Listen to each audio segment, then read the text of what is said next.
Hello बच्चों, let's look at this question. ये question कह रहा है कि when a ferromagnetic material goes through hysteresis loop its thermal energy is increased.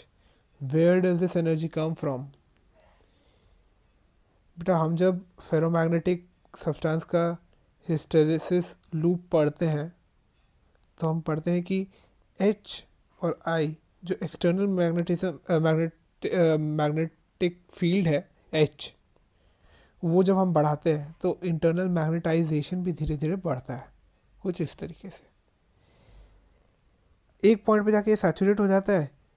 फिर जब हम एक्सटर्नल फील्ड को धीरे धीरे ज़ीरो तक ले जाते हैं तो ये भी गिरता है, लेकिन ये ज़ीरो तक नहीं गिरता है। इंटरनल मैग्नेटाइजेशन की एक लिमिट होती है जहाँ तक वो गिरता है। इसको हम कहते हैं रिटेंटिविटी, क्योंकि ये रिटेंशन हो रहा है, इंटरनल फील्ड को रिटेन किया जा रहा है। अब हम जब एच को ऑपोजिट डायरेक्शन में ले जाते जाते हैं तो ये कुछ इस तरीके से इंटरनल मैग्नेटाइजेशन ज़ीरो तक पहुंच जाता है। इसको हम कहते हैं कोएर्सिविटी। होता क्या है कि रिटेंटिविटी और कोएर्सिविटी के कारण ही जो ये ग्राफ है, जो कि स्ट्रेट ऐसा बनना चाहिए था, जिसके अंदर कोई एरिया कवर नहीं होना चाहिए था, ये ग्राफ अगर रिटेंटिविटी और कोएर्सिविटी ज़ीरो होती तो ये ग्राफ कुछ ऐसे बनता, जैसे ऐसे, और फिर लौट के कुछ इस तरीके से आता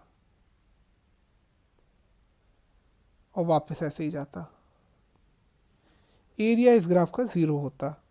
बट ये रिटेंटिविटी और कोएर्सिविटी के कारण ये ग्राफ पूरा अगर हम करें तो ये कुछ ऐसा ग्राफ बनेगा। बेसिकली ये जो एरिया आ गया बीच में, this is the energy lost. ये एनर्जी लूज होता है थर्मल एनर्जी, हीट के फॉर्म में।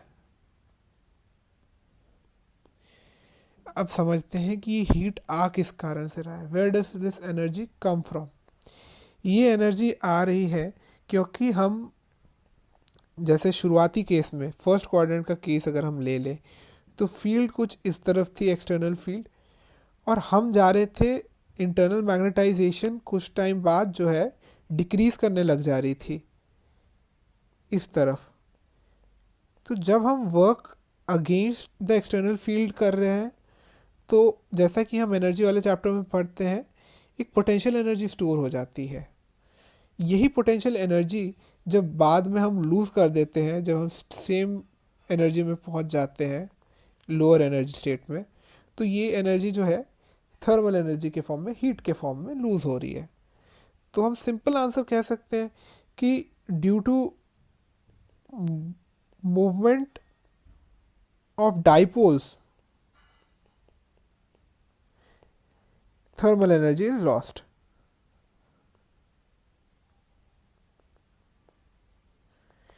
आशा करता हूँ कि आपको ये आंसर बड़े अच्छे से समझ आ गया होगा। Best of luck and thank you.